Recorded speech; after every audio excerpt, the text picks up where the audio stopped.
তো হাই বন্ধুরা, তো দেখো মা আজকে বাড়িতে অনেক কিছু বানিয়েছে। তো চলো তোমাদেরকে একটু দেখাই কি কি বানিয়েছে। তো এই দেখো, ফার্স্টে দেখো এই যে এইগুলো হচ্ছে ভাজা পুলি,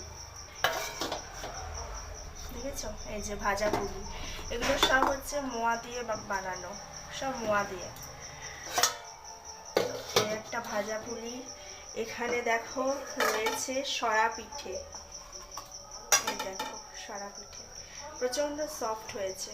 এই যে আমি একটা খেয়ে দেখেছি, খুব সুন্দর হয়েছে, আর এটা নলেন গুড় দিয়ে খেতে ভীষণ ভালো লাগে। আর এখানে দেখো কি আছে, এখানে আছে এই যে দুধ পুলি আর কিছু পিঠে মা এখানে দুধে ভিজিয়েছে। এই দেখো, দেখেছো? খুব সুন্দর একটা স্মেল পাচ্ছি, দারুণ।